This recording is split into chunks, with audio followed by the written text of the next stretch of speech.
Today we're going to go over your individual oral assignment. Hopefully this will help you sort of have a good overview and know the process that we will proceed with. So your individual oral is 15 minutes total.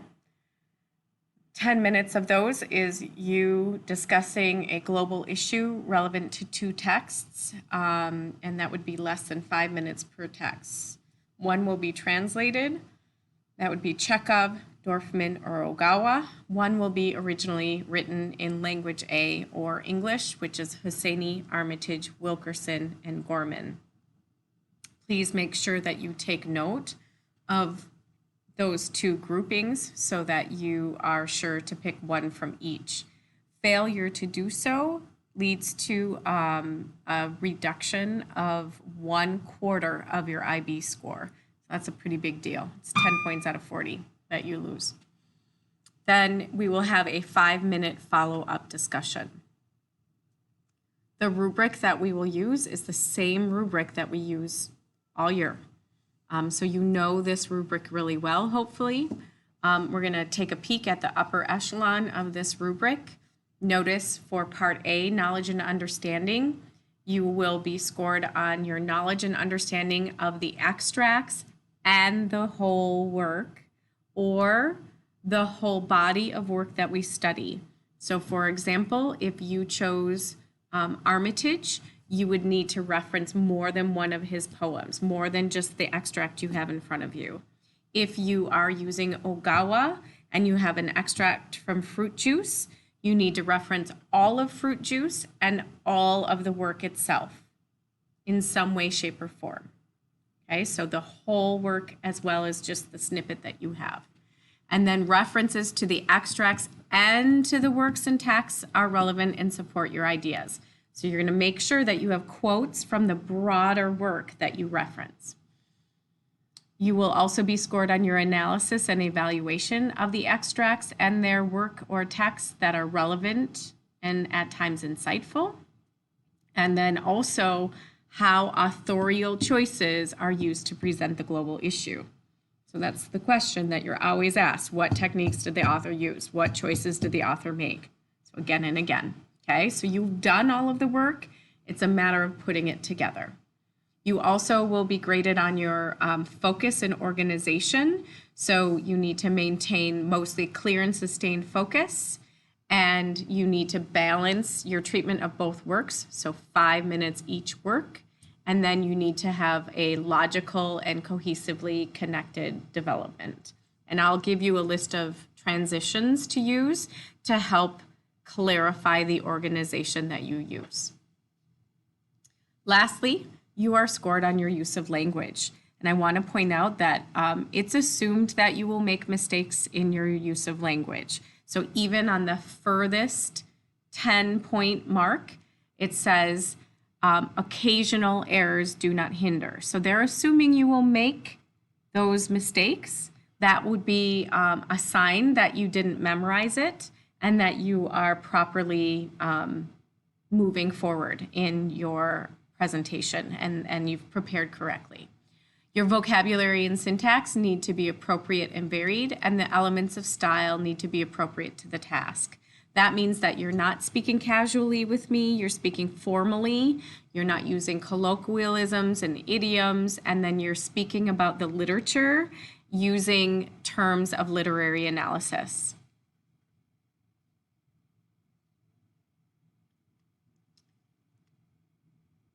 So for finding your extracts, you're going to select one extract from each of the two texts that you've chosen. Remember, one is in English, one is translated from another language. Really, you're allowed 40 lines, but I would aim for around 25 lines as sort of a suitable length. Otherwise, you're dealing with too much, but it's up to you. And then there's a chart for you to use on this week's assignment for you to copy and paste your text and then line number, and then you just copy and paste that onto a document and save as a PDF. Your extracts should be typed as they appear on the page, except for with Ogawa, who I had just sort of taken it from a snapshot of an iBook. In that case, I would type it on your own and use Arial 10-point font, but make sure you're indenting and you're doing all of the stylistic things. So if there's white spacing, you would have extra white spacing, all of that, okay? And then for Dorfman, you're gonna use the text that I post in our trimester 3 IA text folder, because that's the official one. We were using a pre-production text. So one of the most important things is that Jorge's name gets changed to Roberto. Another piece is that she uses her underwear instead of a scarf, those sorts of things. So just make sure that you have the original text, the official one. Okay, and then you're also going to use the official IB note sheet that you are given. I will give it to you. And you have no more than 10 bullet points, and each bullet point should be generally less than 25 words.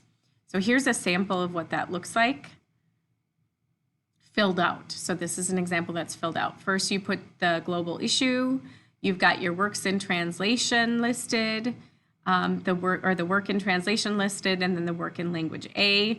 And then notice how this student, I think this was quite clever, that this student decided to put one in red and one in blue. That's a really nice visual signifier for you when you're doing your exam. If you need to highlight it in a different color, I think we can do that too. Also notice that this student has a quotation. Let's see, where is it? She has, or he has, this quotation from page 209 of I don't know if it's from Fatherland or from a different Gwyn work, but so that's where you would include a quotation from an outside part of the text so that you're including the whole work. And we'll work on those particulars later next week. So the dates that we want to be aware of, today and tomorrow, we're going to be working on the proposal. This is just you putting the global issue, answering a few questions, and then getting those extracts and basic premise down. Then next week, or however we want to put it, starting the 12th, you're going to analyze those passages, do whatever research, and dig back into the works that you need to, create your outline for your presentation, and sign up for your date for your oral. The 19th through the 25th are going to be your practice and edit phases. We'll practice with partners, you will talk to me, you will record your presentations, you're going to do everything you can to give yourself as much practice as you need. Then between May 26th and June 4th, you will be giving your presentation.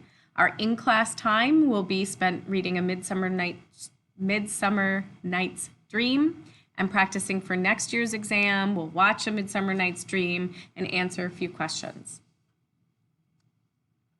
So, protocol, you're going to make sure that you submit clean passages and complete the note sheets. You do all of the pre-preparation and practicing.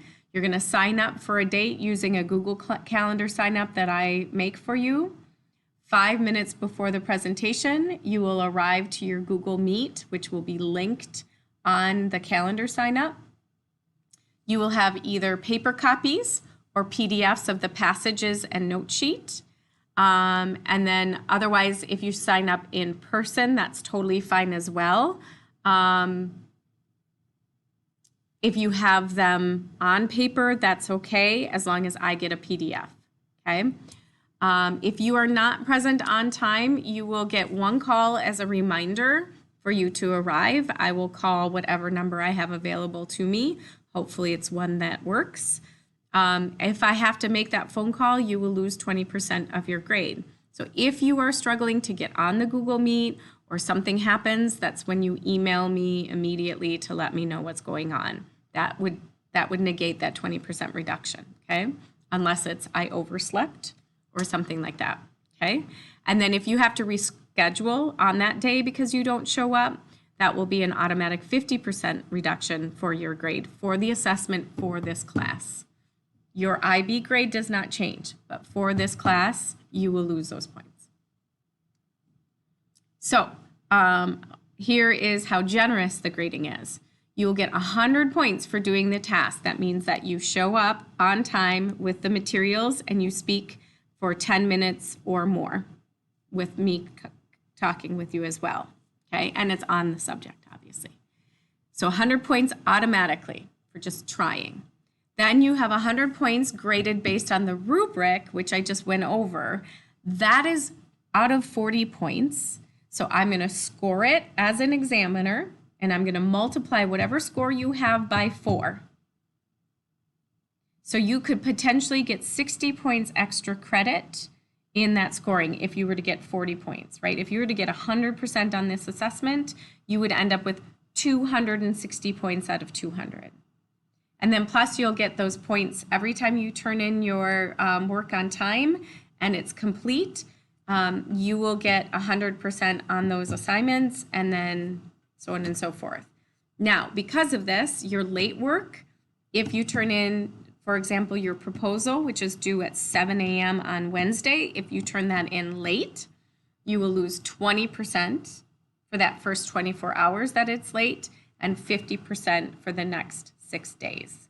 And after that, you won't get any credit. I won't be able to go back through those assignments because I will be getting the people ready who've done their work, and I will be giving the exams. And so there's just no way that I can keep up with that, and then you'll be behind, okay?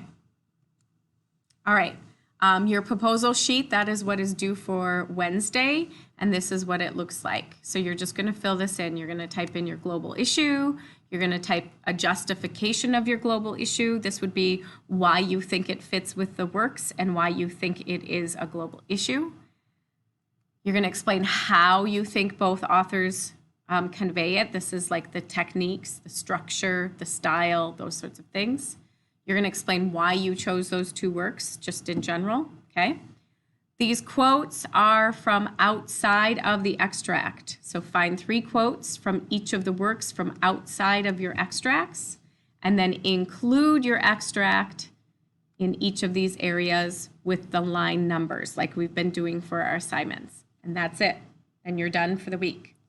Okay, and then you can submit it, and then hopefully I can get back to you right away, because I will plan to get back to you on these sort of like 7 a.m. on Wednesday. I'm going to start looking at them so that you can move forward as quickly as possible. Okay. Then step 2, you're going to prepare your analysis. I'm not going to open that because you'll just look at it on Thursday anyway, but this is where you're going to annotate and prepare your sort of notes. Step 3, you're going to make a thorough outline. I will give you the organization. All you have to do is plunk in the answers to the organization. I'm going to give you a worksheet or a list of strong verbs that you're going to add in. I'm going to give you a list of transitions that you're going to add in. And then lastly, or not lastly, but fourth, you're going to practice your presentation and time it. If you need to add more, you're going to add more. If you need to take stuff out, you're going to take stuff out. Then you're going to practice again, and you're going to time it. And the same process will happen. Then you're going to make your note sheet and just use your note sheet and the extracts and practice and see how well you go. Practice again, see how well it goes. Practice again, see how well it goes. And then by then, you should be so prepared that when you get to your Google Meet, it's just going to be amazing. That's the plan. All right, if you have questions, please post questions in the forum on Schoology so other students get to see that as well. I will answer them as soon as I can. As you're working through it, please email or ask. Make sure you're showing up to the Google Meets so that you can ask as well. All right, good luck. You guys are ready for this and more than prepared.